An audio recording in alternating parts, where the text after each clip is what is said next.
Mabuhay! Good morning! Nandito ako ngayon sa kapaligiran sa gitna ng Cebu City na tinatawag na Osmeña Circle. Yan o, nasa likod ko lang yung Osmeña Circle. So, tinatawag niya ng Puente Osmeña. Puente is tuburan. Yung puti na nakatayo dyan na sa gitna, yan yung fountain, tuburan. Dati kasi nilalagyan ng yan, may deep well or tuburan ng tubig yan sa gitna. Dahil sa pandemic, ubos na talagang tubig, kaya yung mayor nung araw na yun kumuha ng tubig doon sa bundok through the uses of bamboo poles.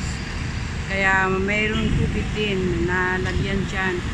Ito ngayon ginawa na lang yung fountain. Yan, hindi naman siya nag-function ng fountain, pero pag may okasyon dito na yan lumalabas ang tubig. Ito rin yung simbolo sa Cebu, Twin City of the South emblem. Yan, symbolizing the city of the Cebu. So, ito yung nasa gitna talaga, heart of Cebu City. So, talagang marami na mga establishment. Yan, Robinson dito sa gilid ko, Robinson Puente. Saka yung Robinson Cybergate. Marami na sa mga condominiums. Dito din, kadalasan, i-held ang mga functions like mga sinulog. Dito talaga ang mga grupo nagsama-sama tulad nung Independence Day dito muna bago doon sa Plaza Independencia. Kaya yan.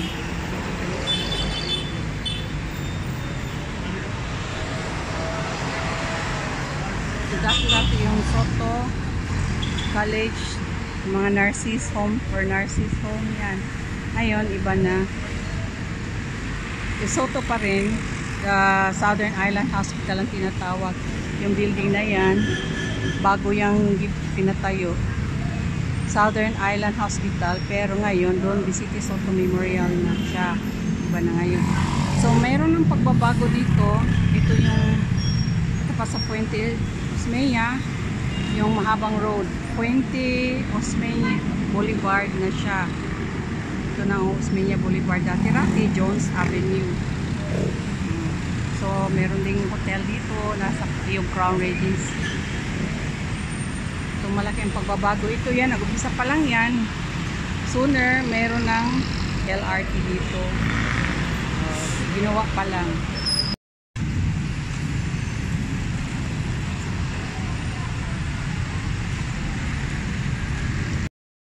Dito tayo ngayon sa kabilang side sa Puente Osmeña. Yan, makikita natin yung paligiran. Ito yung Robinson Puente. Yun, yung terasa nila.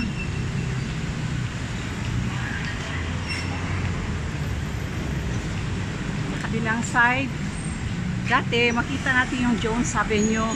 Ito naman ngayon ang Mango Avenue. Iba na ngayon. Iba na ang pangalan. Maalala ko ano na ang bagong pangalan dito sa lugar na to. Pero ito yung pinakanon na Mango Avenue na galing sa Mandaue or Mabolo. Dito dadaan yung mga jeep papunta dito sa Puente Osmeña. So ito ngayon yung Puente Osmeña. Talagang nakasarado siya, may naka-fence na close, hindi mo talaga, pero ito yung gate talaga na makikita sa buong tao ang loob. Kaya lang ngayon pinabawal pa muna dahil nga merong pagbabago dito, lalagyan, pinalaki yung daan, ito yun, tapos lalaki pa siya ng gusto at meron na kasing LRT, bagong railroads na dadaanan dito, yung fast lane na siya. So ito yung talagang nasa loob. Pero siguro matatapos din ito bago mag-Disyembre dahil tuwing Christmas kasi dito ilalagay ang pinakamataas na Christmas tree. So dito rin ang mga show. Yun. Kaya siguro pinakamadali nila na matapos-tapos before Christmas. So ayan. Hindi pa tayo pwedeng pumasok doon. At least makikita nyo ang circle. Wala pa muna mga stages kasi noon meron yung mga stage na pwede ilalagay dyan. Wala pa masyadong tao, walang taong pinapapasok, yung tagalinis lang muna, nililinis at kayang guard kasi bawal talaga. So dito lang muna tayo. Kita nyo yung puti na yan, yung fountain, tuburan or fuente in Spanish, tuburan sa Bisaya, then fountain sa English. Yun. So ngayon, Pride of Cebu, si Don Osmeña Senior nandito. Ito yung, kaya ito naging Osmeña kasi sa pangalan niya talaga. Kaya puntahan natin yung Osmeña Mansion, Osmeña House.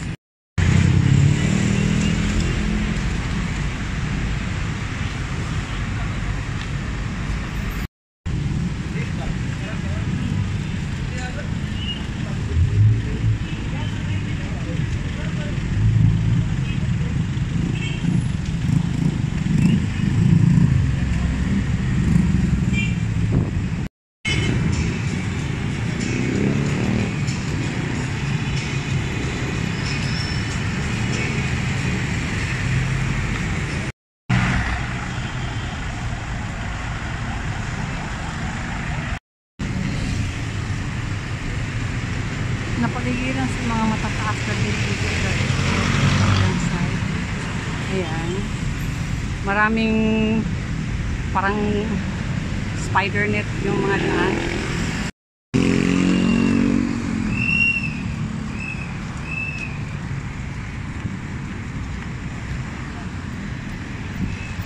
Ito naman ang daan na ito mula sa Puente Osmeña Circle. Pasok dito yung B. Rodriguez.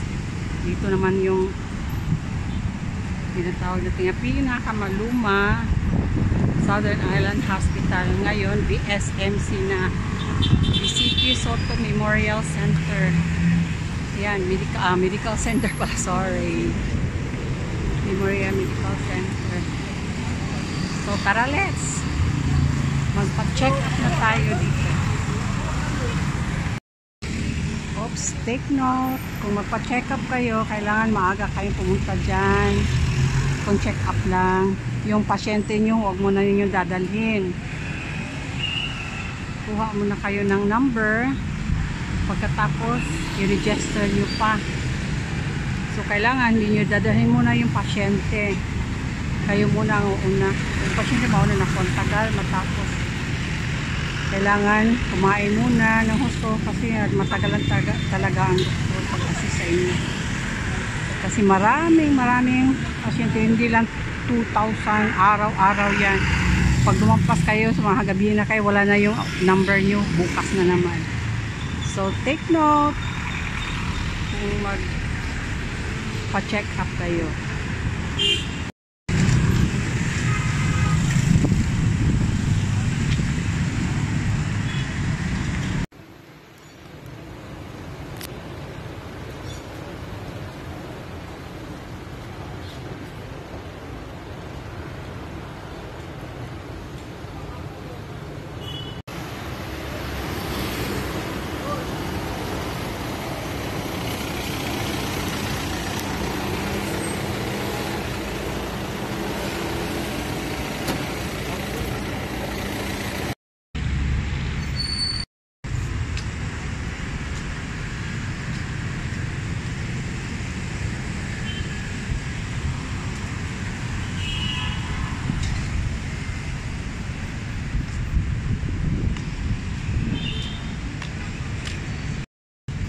Ayan.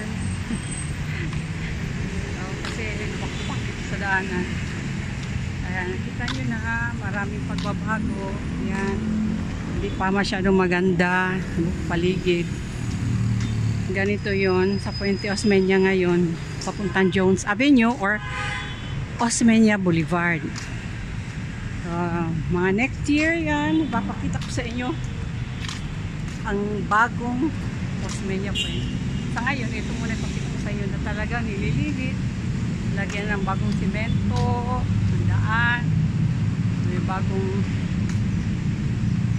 mga facilities na ilalagay para sa railroad station na meron na dito.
Langan ng zero ato gilang dahon ng zero. Lang paguyod nila nga. Alangan dito dili ta nukli.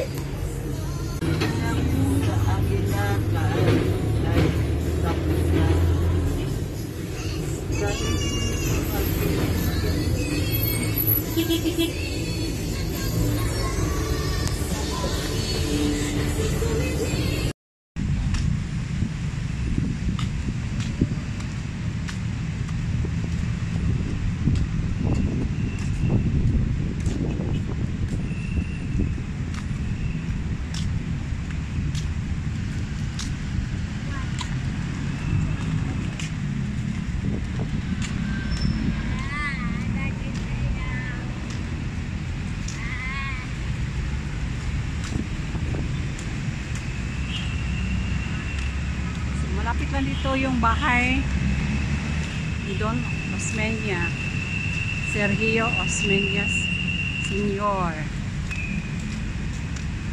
Malapit na tayo dito. Yan yung cup na yan. Yan yung bahay ni Don Osmeña Sr. So may guard dito. Tanungin natin kung pwede tayo pumasok. Sa bahay ni Don Sergio Osmeña Sr. Dito may nakalagay na ng CAP Development sa gilid, mga business establishment. May pagbabago na talaga. Hindi ko masyadong mapabawa yung camera ko kasi may mga sasakyan. Ngayon pwede na. Ayan. So yung office niya ay office nga noon, ay hindi. Office na ngayon, pero museum yan. Hindi pwedeng may pumapasok kasi may mga establishment na. Pero dito nakarating din si MacArthur sa bahay na ito. Kinumbida ni Osmeña. Yan si Don. Yung statue na lang niya. Hindi tayo pwedeng pumasok doon. May nakalagay Sergio Osmeña, 1878-1961 Governor of Cebu. In 1904 to 1907 Speaker of the Philippine Assembly, 1907 to 1922. Naging senator naman siya 1922 to 1935. Vice President of the Philippines 1935 to 1944. So naging president siya 1944 to 1946.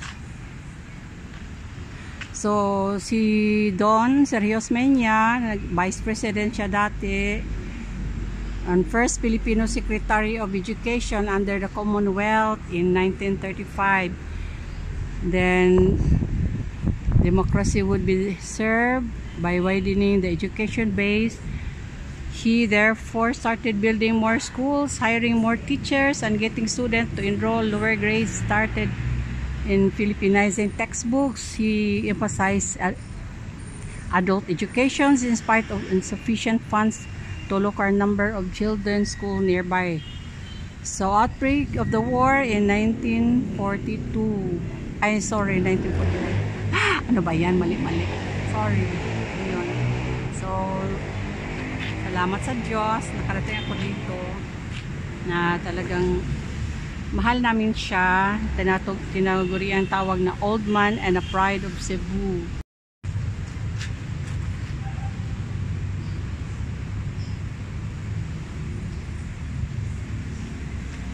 So, don't forget to thanks and praise God. Salamat sa inyo lahat. Salamat sa mga subscribers, silent viewers na nag-subscribe sa akin. Salamat sa inyo lahat. Thanks to all. God bless. Don't forget to thanks and praise God. God bless.